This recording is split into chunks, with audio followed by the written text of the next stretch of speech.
At the subatomic level, a collision with a high-energy particle can be violently disruptive to a stable atom. Under normal conditions, an atom's electrons occupy highly organized shells. The innermost of these, the K and L shells, are bound most tightly to the nucleus. However, if an incoming X-ray strikes a core electron with sufficient force, it is ejected entirely. This immediately pushes the atom into a highly unstable state. The atom is left with the hole, an unoccupied quantum state deep within its core that must be filled. Because this excited configuration is energetically unfavorable, the atom must decrease its total electronic energy to return to a stable state. To achieve this, an electron from a less tightly bound outer shell falls inward to occupy the vacancy. As that electron drops into the lower energy state, it releases a specific amount of excess energy that must be expelled from the atom. The atom now stands at a quantum mechanical crossroads.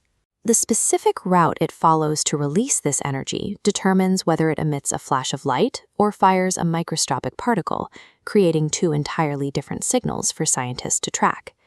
During relaxation, the atom must satisfy the universal laws of conservation for energy and angular momentum. The first possibility is the radiative route. An outer electron fills the inner vacancy, and the energy difference manifests as an X-ray photon. Because binding energies are unique to each element, this X-ray carries a specific signature, allowing us to identify the atom. The second outcome is the non-radiative route, also known as the Auger effect.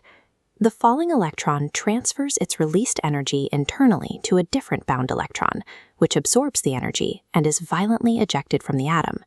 This ejected particle is known as the Auger electron. It is a common misconception to confuse this with the electron that was initially knocked out. The Auger electron is a secondary emission, a direct byproduct of the atom's internal healing process. While both pathways stabilize the core, the Auger effect leaves the atom with two new vacancies in its outer shells, potentially triggering a cascade of further internal reorganization. To track these multi-step transitions, scientists use a three-letter shorthand, such as KLL notation. In a KLL event, the first letter identifies the initial vacancy, the deep K shell. The second indicates an L shell electron drops down to fill it. The final letter tells us another L shell electron was ejected as the Auger electron.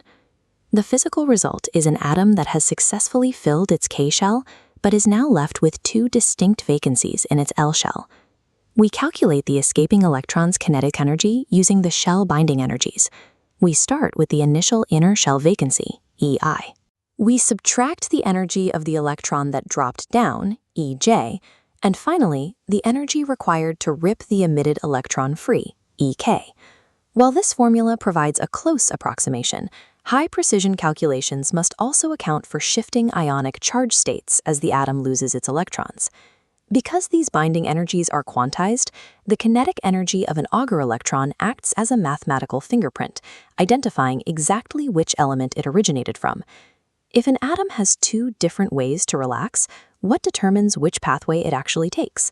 The atom follows competing probabilities governed by quantum transition rates. The weights on this scale are the radiative decay rate, gamma x, versus the non-radiative Auger rate, gamma a. The fluorescence yield is the mathematical probability that it emits an X-ray. These probabilities follow a predictable trend based on the atom's size. The horizontal axis is the atomic number, Z. As atoms get heavier, the probability of radiative transition rises sharply, dominating in high Z elements. Conversely, lighter elements overwhelmingly favor the Auger channel. This crucial relationship creates a clear shift across the entire periodic table. While lighter atoms primarily relax by ejecting physical particles, the balance shifts toward emitting light as the elements grow heavier.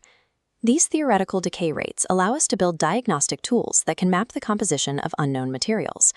As this comparison shows, the two relaxation pathways produce fundamentally different energy carriers. One emits a radiative photon, while the other emits a non-radiative electron. Because of this Z dependency, the chosen tool depends on the target element's position. For identifying heavier elements, researchers use X-ray fluorescence, or XRF spectroscopy. For lighter elements, they turn to Auger Electron Spectroscopy, or AES. The Auger process is unique because the emitted electrons have relatively low kinetic energies.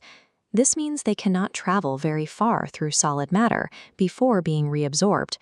Only Auger electrons emitted from the top few atomic layers can actually escape to be detected. This makes AES an unparalleled tool for analyzing surface contamination, thin semiconductor films, and the interfaces between different materials. By decoding these quantum pathways, scientists have turned the aftermath of atomic vacancies into a standard laboratory technique for identifying the elemental composition of material surfaces.